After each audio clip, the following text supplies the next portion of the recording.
So it's been a while since we took on the deep end and dove into something with a lot of meat on its bones that we can all take the time to pick pieces to digest and share with the rest of the public.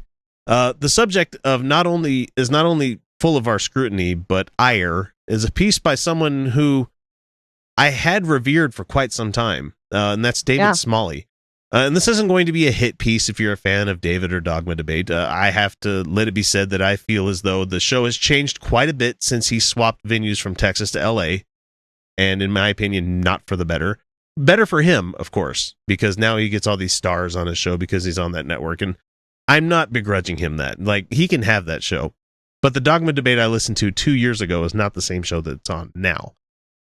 Anyway, so that's my opinion. But I feel that David is currently leading his way towards being the next, like, Dave Rubin, where he claims to be one thing while exhibiting behavior that says otherwise. Now, I understand this microscope that we place on people in the atheist/secular movements might be a bit disconcerting. However, we all have points where we finally hit a wall and say, okay, that's enough. And I reached mine probably a few months ago, before this blog post that he made showed up anywhere. And it's this blog post specifically that we're going to be talking about on this month's Deep End. And it's been covered enough by, if you go listen to Thomas Smith on Serious Inquiries Only, he did another wonderful tearing apart of it, much more than we're going to get into here. So by me bringing this up, I hope people realize that I can and do separate people from their works. It's hard to do sometimes, but being a person that consumes a lot of media, consumes a lot of stuff, that I have to be able to go, okay, that person is a shitbag, but they made a good movie, kind of thing. You know, you can hate who's the director that was did that thing to the little girl and then fled the country. Was it Roland Emmerich? Was that the guy, or was that no? It wasn't Roland Emmerich. No, Roland Emmerich is super gay. Oh, okay. Who the fuck am I thinking of then? It's who knows? You guys know who we're talking about. Just leave us a comment and tell us what we're talking about. Anyway, it has nothing to do with it. Anyway, I'm saying that I have to be able to. I have to separate the people from their work. So I'm sure David Smalley is an amazingly nice guy. He seems that way whenever I've had correspondences with him online. He's probably a great dad and so many other things. I mean, one only needs to look at how he started his show and how quickly he's risen to levels that most of us podcasters can only dream of. But when someone you enjoy does something untoward, I think it's on the community to try and correct that behavior. Just like I hope that all of you listening out there would do for us Outcasts. I mean, seriously, if we're doing some heinous shit, call us out on it. We're all works in progress, and we can use the reminders sometimes. Anyhow, the article in question, which is linked in the show notes, is a scathing bit of prose that David put up in order to, what I think in his mind is to save the atheist community. But we all know that the atheist community at large agrees only on one thing. Everything else is either gravy or other isms. So, because atheism is, I don't believe that there's a God. That's it. That's it. The end of the conversation. That's atheism. So, and so the article that he put up on Patheos on his own out there, it's called "Reasonably Controversial: How the Regressive Left is Killing the Atheist Movement." I have so many fucking things I want to say about this article. Well, Already, regressive left and killing atheist movement. Those are very fucking charged terms that you shouldn't be jumping into shit like that. And at least come out in your first sentence and make it seem like, okay, now I know I'm just being sensational. But no, he's like, you guys start pissing matches in the comments, beg for short reads, and then criticize the lack of nuance. It's like, whoa, dude. So I've highlighted a few things that I wanted to bring up here. He says, we're eating our own. We're destroying our message. We're disintegrating.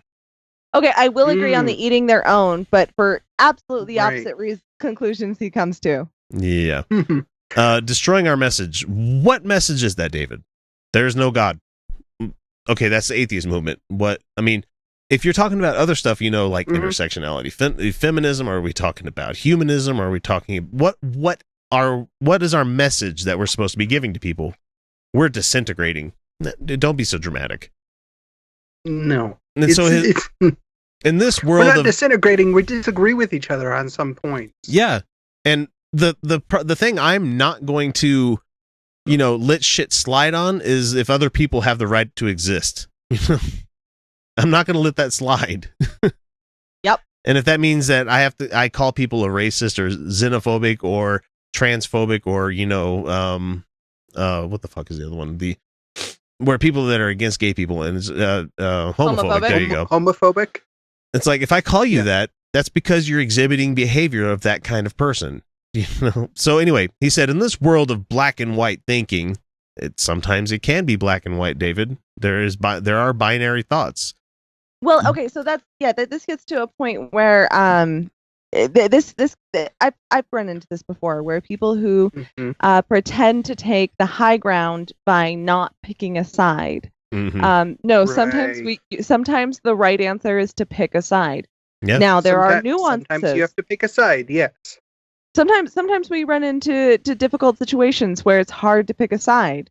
Like when we talk about men's clothing, for instance, and the requirements to wear a suit. Yeah. There's nuance there.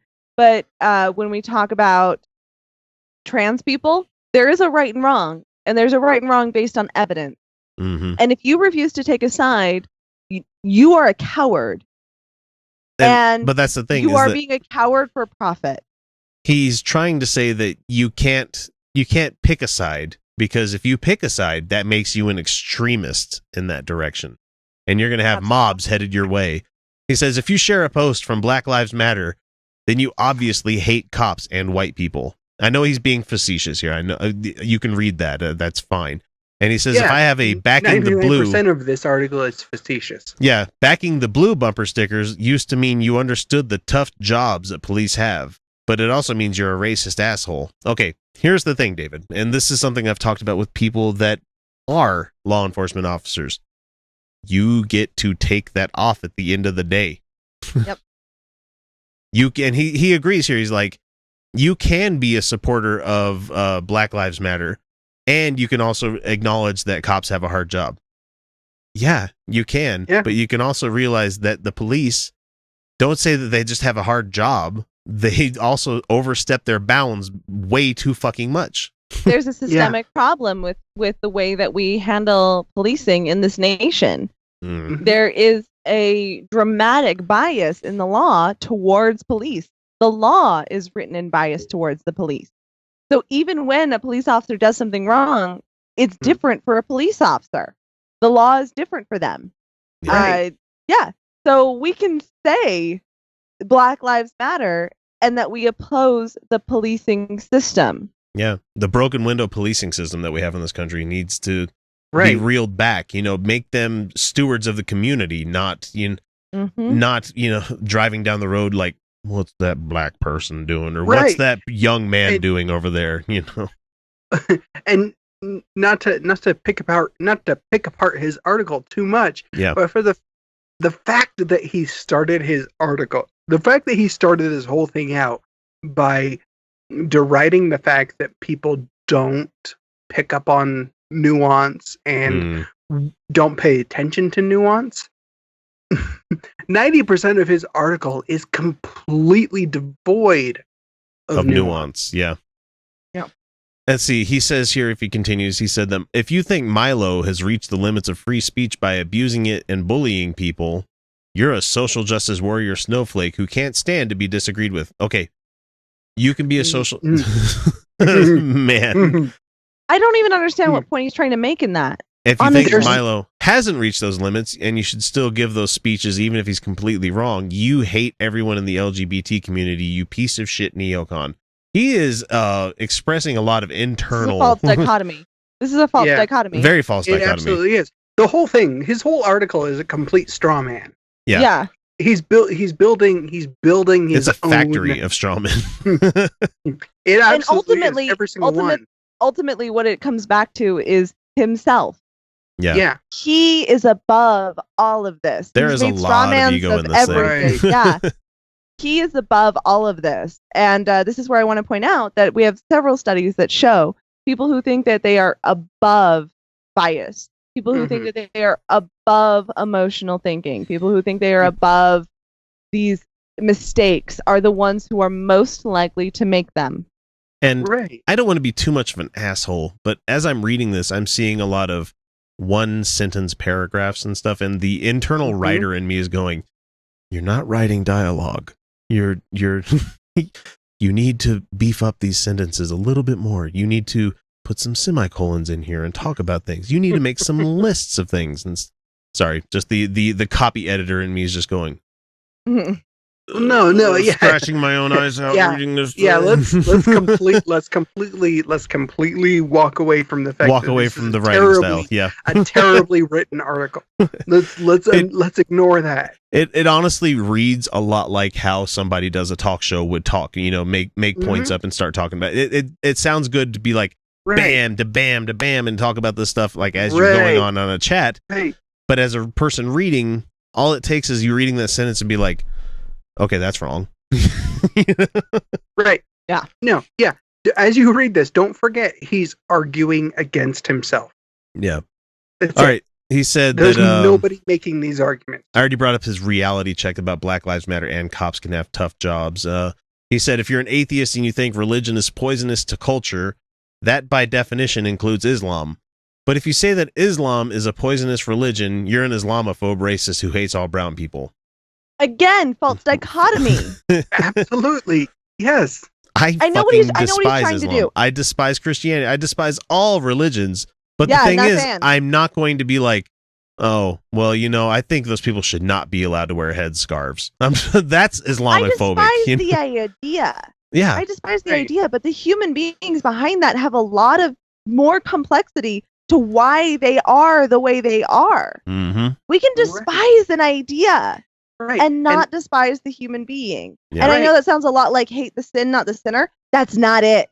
Mm-mm. That's No. not it. Because we are still criticizing those people who hold those ideas while still acknowledging their humanity. See, that's nuance, David Smalley. No, he says that here like a minute later after he says this stuff. He says, one can believe that Muslims are good people while also believing that Islam is a poisonous belief structure.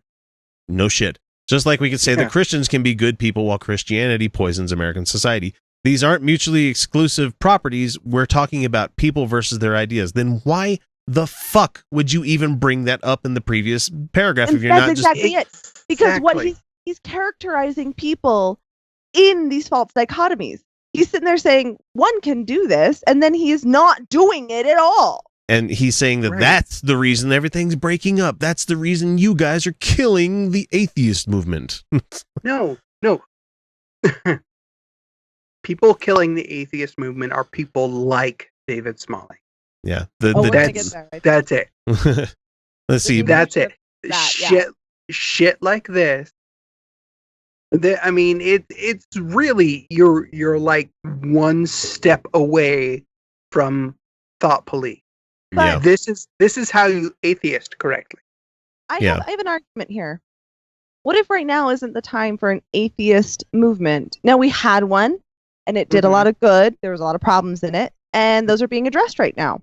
Yeah. But what if right now is not the time for addressing core beliefs in God and faith and all that, although those are very systemic problems? What if right now is a time to fight for the mechanisms of education, the mechanisms of acceptance? Oh, I agree. My problem with this whole atheist movement that they've been talking about is that it was predicated upon personalities. It was, you had the quote unquote 4 horsemen that were the head of it, and it's like, then you had people like P.Z. Myers, and then you have David Smalley, you have Aaron Raw, you have all these people. Like, so a bunch of white men. Well, no, and I'm glad that a lot of these guys came from nothing and got a voice in the community, and they're doing speaking circuits and stuff like that. I'm glad. As long as they stay within their own magisteria, that's fine. But when they come out and start talking about how, like David Smalley, you're destroying the atheist community by caring about inclusion of other people. It's like, the fuck, dude? This isn't atheism plus all over again. This is nothing like that. This is not the Brights thing that was going on. This is us caring about, more than just if there's a God or not, and being worried about that kind of thing. Like Felicia was saying, caring about education, just man. It's frustrating. Well, it's very frustrating because there are a lot of people who they can't seem to let go of the fact that initial push for the acceptance of atheism has all but succeeded. And he's It blaming a lot of social media for this too. Mhm. And social media is a tool depending on how you use it. right. Unfortunately, I've seen things where David shot off at the fucking mouth before he, had checked into things quite enough, like with Andrew Torres and Thomas Smith, where he But he's been made an unwilling enemy to there. admit.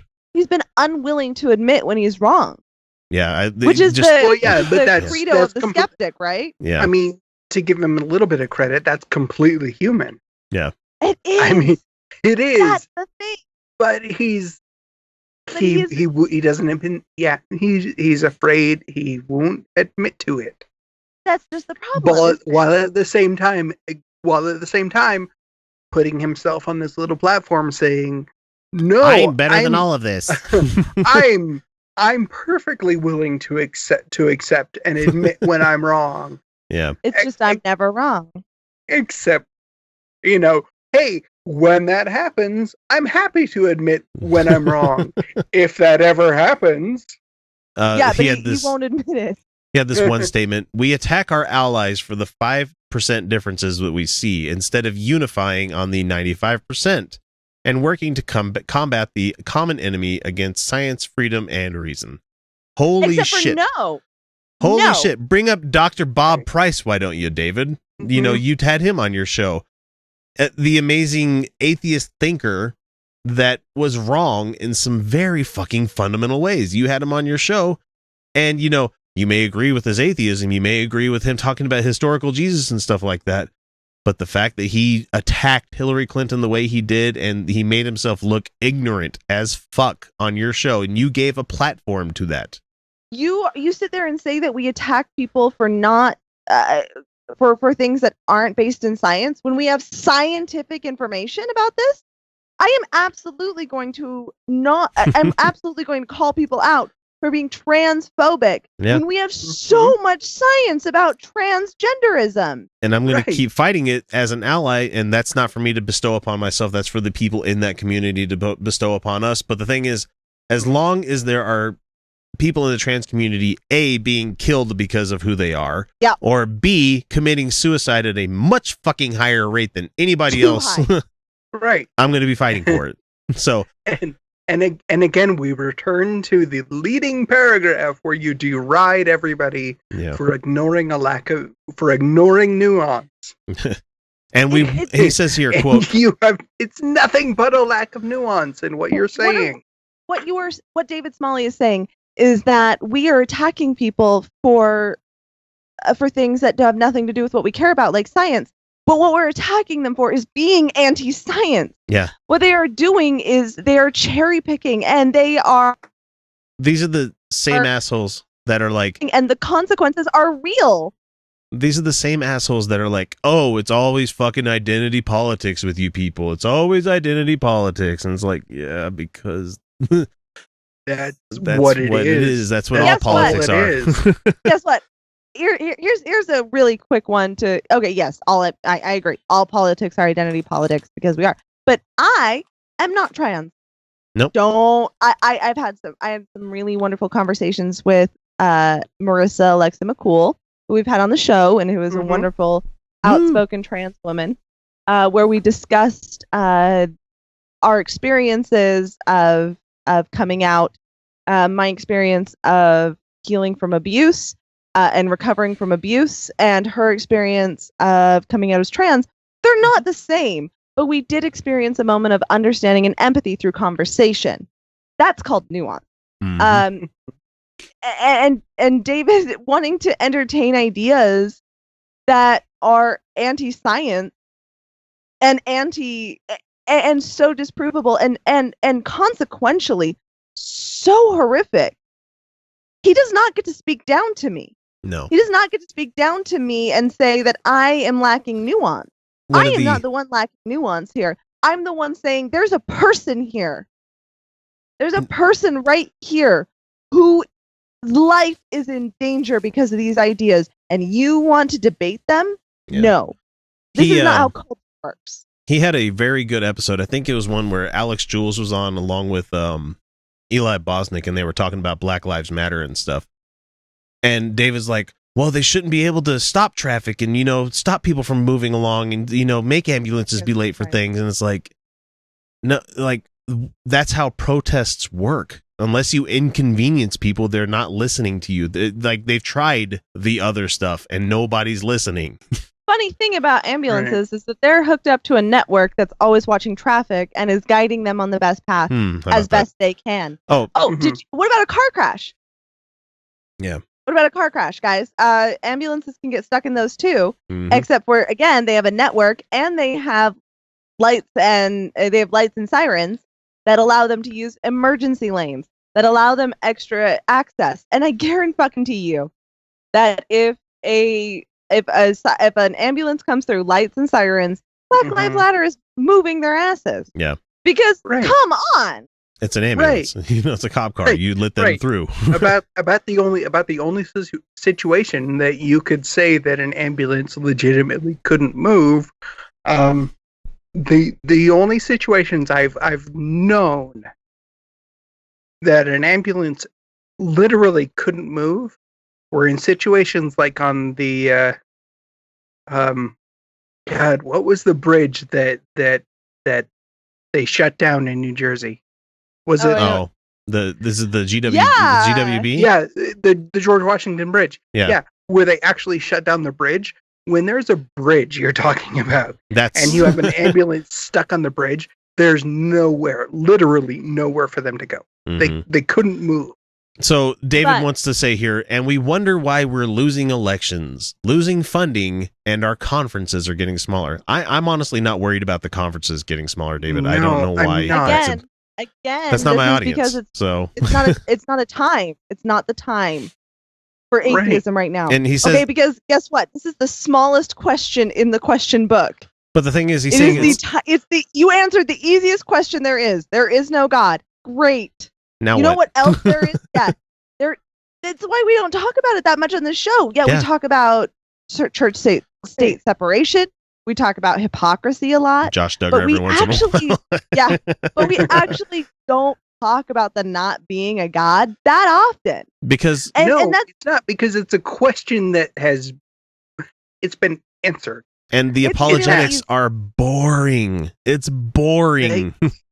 It is so boring. Once you come out of your baby atheism phase, if you have not graduated from pupa to larva, or what is it? Is that the right way? If you don't grow from larvae to pupa, you know. Larva to pupa, yeah. If you don't go from there, out of that, if you haven't got out of that, I still like watching debates between certain people, but I like seeing people that are actually knowledgeable in this kind of stuff. Not somebody that I once was a Christian, now I'm not a Christian. It's like, okay, that's fine, that's great. I want to see somebody that's a scholar going after like Ken Ham, like the Nye Ham debate was amazing, That's what I absolutely hated about Bill Maher's Religulous, is that he went to like some asshole on the street and questioned their like deep theology, and they're like, I haven't thought about that. No, they haven't.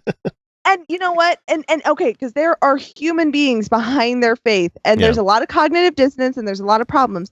But the reality is that what we need to be reaching is not the God question. No. What we need to be reaching is systemic issues. That's why. And the God question can wait. It can wait. That's why I like the work that like Anthony Magnabosco is doing, where they're doing the street epistemology, and there's a whole slew of people out there where they're like going, okay, well, how certain are you there is a God? And they're like, well, about 95%. Oh, okay, so why? And they just go into these questions. They don't fight them on anything. They just repeat the stuff back to them. It's fucking fascinating watching this stuff. Anyway, he said that we're losing elections. I'm sorry, but I flat out refuse to blame losing elections on liberals. We won the fucking popular vote by a huge margin. I gotta rant on this later. We lost because people cheat all the fucking time. You have voter fraud, not voter fraud like saying that the people came in and voted and like from different districts and everything. We're talking about shutting down polling stations at the wrong times. We're talking Right. about, the potential that Russia changed fucking voter rolls in states. There's way too much shit. You have gerrymandering, which is legal cheating, which I don't understand. Anyway. Oh my God. Are you saying that there's nuance to this that he's completely ignoring? This is a complex issue. So That people standing up for human rights are not actually the problem. And although fighting for human rights is always controversial, that's not the problem. Okay, here's the fucking thing, is that back in the civil rights movement, they were blamed for the same kind of thing. They were blamed for the divisiveness. They were blamed for the problems. But the reality is that they were standing up for what was right, and it won in the end. Yeah. It won in the end because people could not give up on human rights. And guess what? Martin Luther King Jr. was a Christian. Mm-hmm. And guess what? If I was then, if it was me now and I went back in time, guess what I'm not fighting him on? Is Christianity. That. No, exactly. So when we show up and we are demanding respect for human beings, it is not okay to say that we're the ones losing elections and that we need to be more quiet because we are demanding respect for humanity. Yeah. We are the ones who are demanding it. It's the other side that is wrong. And and you taking this fence sitter, nuanced, your fake nuanced approach. No, you're being a coward and you're being self-serving, and you need to own it, David. And he talks about this. Just accept the fact that atheism it's a minor It's a issue. low on the totem pole thing. It's really low because a lot of atheists are white people, and we get all the privilege that goes with that. So he says in the article here, we're working hard to become progressive, liberal, and left, but your extreme actions, he's talking about the straw men here, where we, we're okay shutting down a conservative speaker with violence and force at a university. It looks a lot like a Christian fundamentalist blocking entrances to abortion clinics. Fuck you. You're wrong on that one. Not even close. close. Yeah. Okay. Anyway, not even close. He's saying that your extreme actions. But nuance. Yeah, he said nuance, because those aren't actually the movers and shakers of the liberal movements, and we don't know who those people are who are doing this shutting down. Yeah. So those are not relevant to the conversation because the people who are doing the violence could actually be with the other side. Yeah. Like they making propaganda. That's not, I'm not claiming that's what it is. They busted that guy this but week that was vandalizing some proper Trump sign with and he was a Trump supporter, and he said, I'm just doing it because I thought it would rile people up. And it's like, man, fucker. Right. So that shit happened. It does actually. Yeah. It's called astroturfing. It is a real thing. Right. And it was actually possible. And it got buried. No. It got buried, but there were a lot of arguments saying that when Milo was going to these universities, he was doxing people. He was picking the universities that would not want him there. Yeah, UC Berkeley. And he was actively recruiting people to go to these protests. Yeah. So anyway, he says here in the article, your extreme actions are leading us back to oppressing those who you feel are wrong. We don't feel that these people are wrong. The people that are racist, the people that are homophobic, transphobic, all of the icks that's out there. We don't feel that they're wrong. They are wrong. They are wrong. They're demonstrably wrong. And he's saying that we're stripping those people of the same rights that we have. No, we're not stripping anybody of anything. We're not. He says that they should be silenced, punched, banned, fired, ridiculed, and blackballed. Okay, they should be silenced in the way that you can silence somebody, not by removing their free speech, but saying, look, we're not going to listen to you. We're not going to invite you here. They shouldn't be punched. Yes, nobody should be punched. There's a big difference, a very, very big difference between removing a platform and no platform and silencing somebody. Yeah.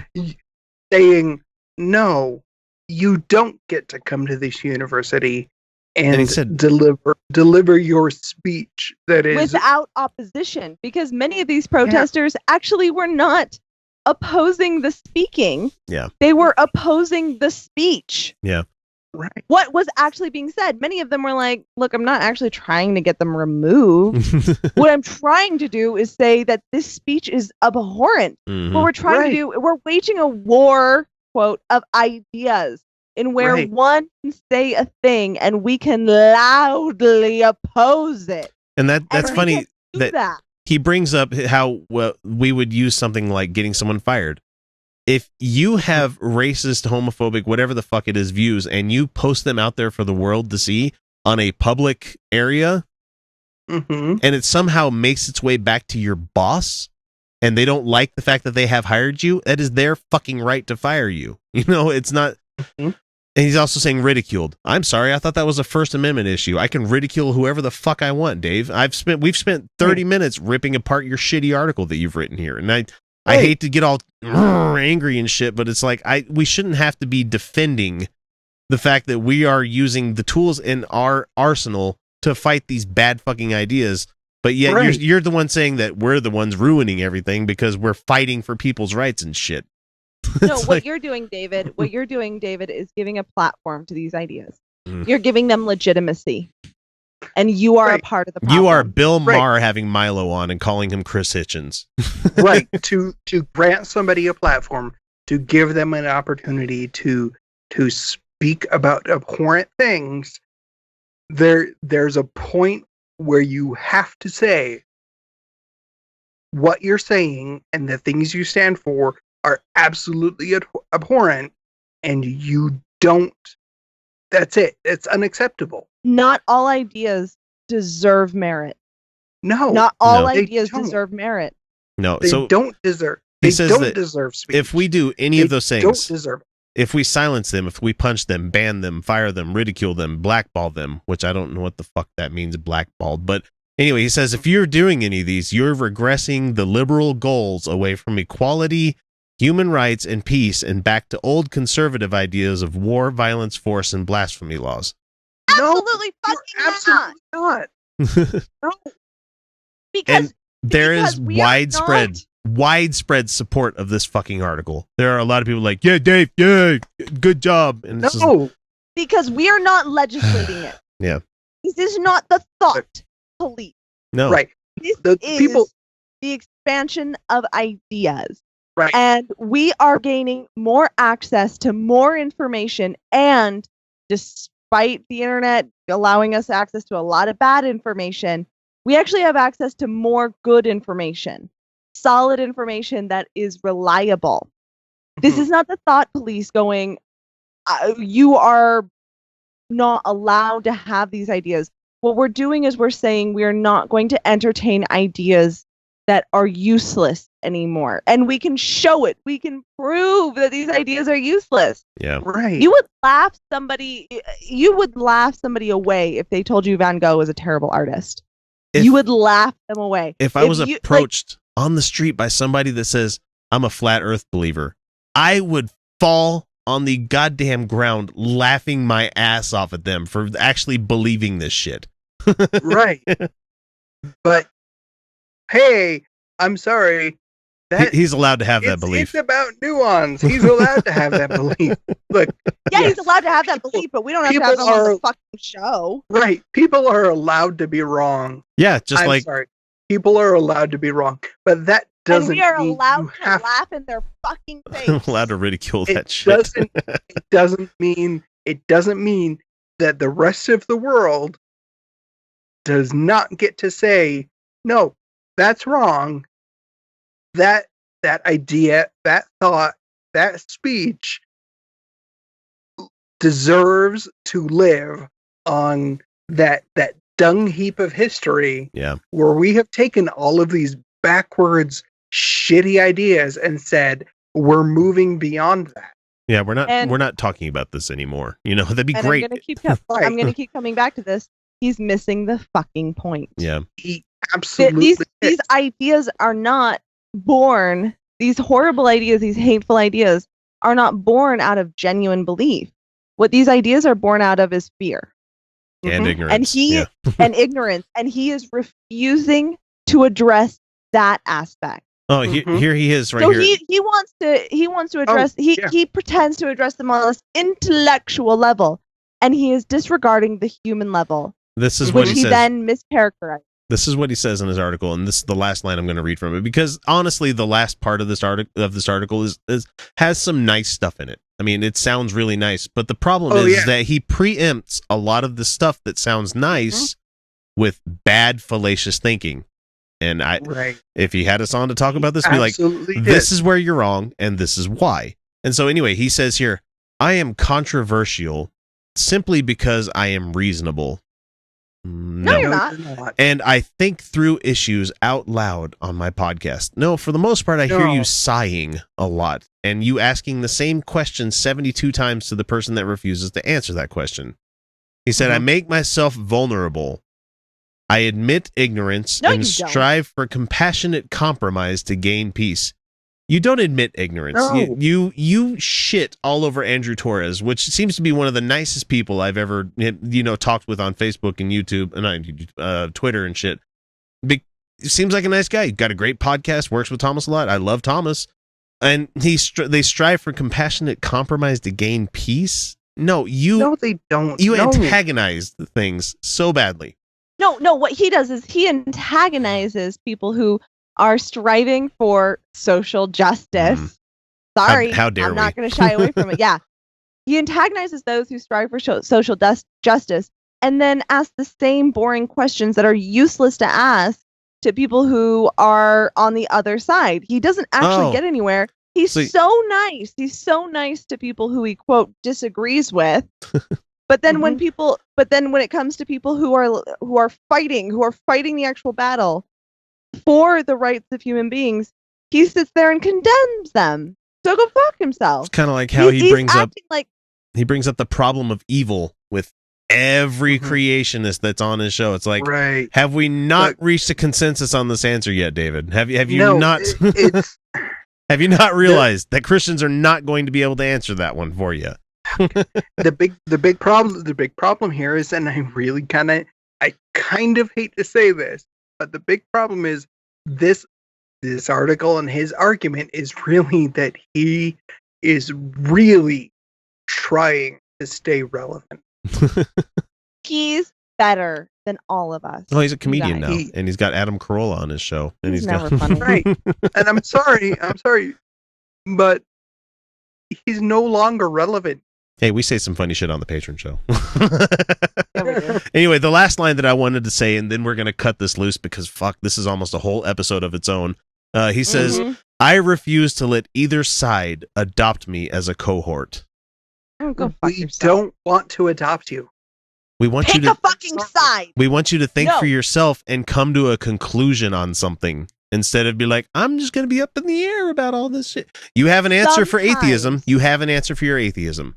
Have an answer for your humanism. Have an answer for your social, for all your social justice needs that are out there. Have an answer for it. And he said, like he had it earlier. He's like, I support Black Lives Matter, but I also admit cops have a tough job. Okay, that's great. That's you having someone adopt you as a cohort. They're not saying, oh, David Smalley's on our side. They're just saying, good. We have somebody that agrees that black people have it hard in this country when it comes to police officers, and cops are doing honestly a shitty job because they're expected to do too much. It's like, wow, you picked a side on something, and guess what? They're not mutually exclusive things, you dummy. Right. We can actually, from the side of Black Lives Matter, start parsing out the reasons why there's a problem in policing and the damage it does to people who do the job. Right. But if you come from the assumption that I'm on the side of police, then you are unable to criticize the issues of police. Yeah. That's why you pick a side. Right. And that's where David Smalley is running away. Once you get past that point of saying, yes, there absolutely is nuance to the argument, and let's go ahead and get into it, that's where he's gone. And fuck your vulnerability. You're not coming from a place of vulnerability. I've heard your fucking questions. There's no vulnerability there. You are a coward. are a coward, David Smalley. Mm-hmm. Oh no, because he won't pick a side in an argument. He won't stand up for an argument. No. He just panders and rehashes. Mm-hmm. Yeah. So go read the article, come up with your own conclusions, let us know what you think of it, because it had to have really been fingernails on a chalkboard for the three of us to go, yes, let's talk about this. Because honestly, we're not the kind of show where we normally call things out like this, because we do see a need for people to be more cohesive and stuff. But this is just damaging. And he's trying to say that we're the ones damaging it. No, it's shit like this that damages it. So what he's doing is gaslighting. He's gaslighting. Yeah, it's ridiculous. This is gaslighting. He is. He's gaslighting. But for the most part, he's trying to elevate himself to a point of saying, I'm above it. I'm a leader of this movement.